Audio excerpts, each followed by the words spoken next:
Okay, so let's do the derivative by the first principle on the power rule. So this is the equation, basically the expression given to us, and we have to find the derivative of the following expression with regards to the respective independent variable. So x is the independent variable over here, so we have to find the derivative with respect to x of this expression. So obviously the first step would be to let y be equal to this expression. So y is equal to 2x plus 3 whole to the power 5, and this is our equation number 1.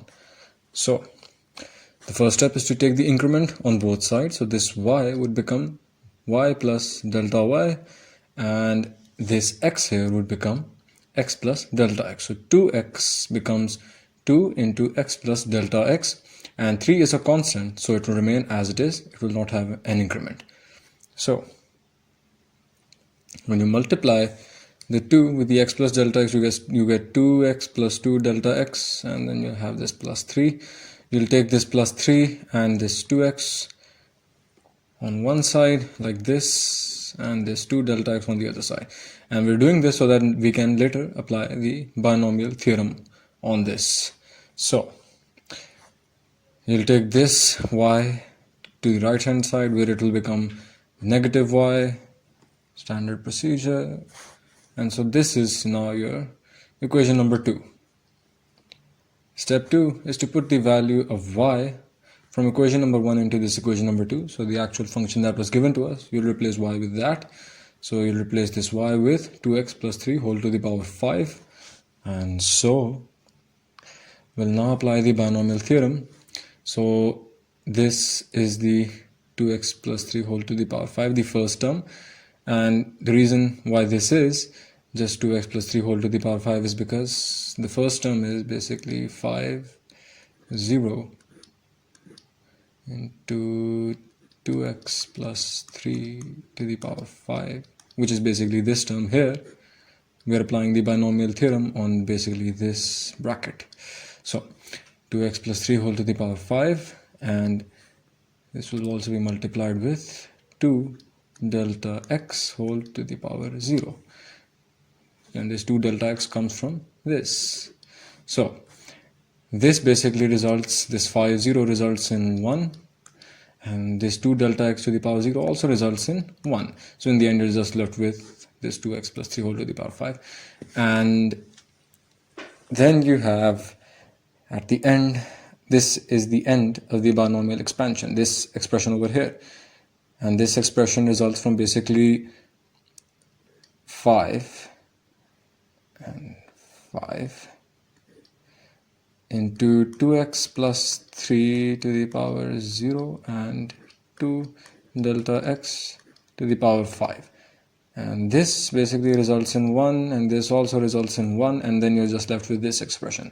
And this 2x plus 3 whole to the power 5 is basically just this 2x plus 3 whole to the power 5. You will not apply the binomial theorem on this. So the next step is to basically cancel out these two, because they are being subtracted with each other and they're equal. And so in the end, you're just left with this series over here. Then you'll take delta x common outside, 1 delta x, because at least there will be at least 1 delta x in each expression. This has 1 delta x, this has 2 delta x's, delta x squared basically, because it's square. This will have, and at the end you'll just have this delta x to the power 5 over here.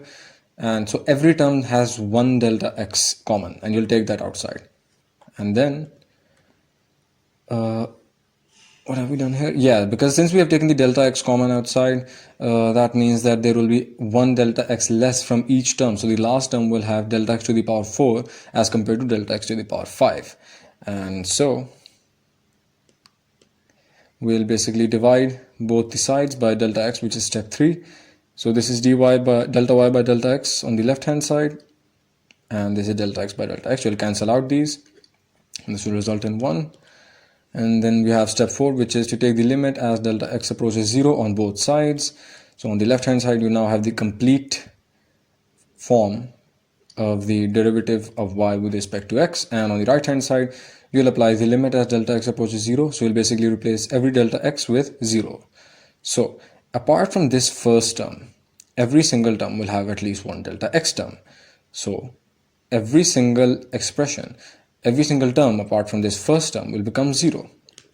As you can see here, this 0 is being multiplied with this entire expression, so it will become 0 overall, and this further on, and at the end we'll also have this 2 into power raised 2 raised to the power 5 multiplied with the 0 into the power 4, so this will also become 0, and you're just left with this expression.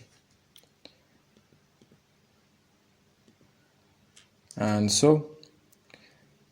basically you're just left with this, and yeah, this is your final derivative of y with respect to x.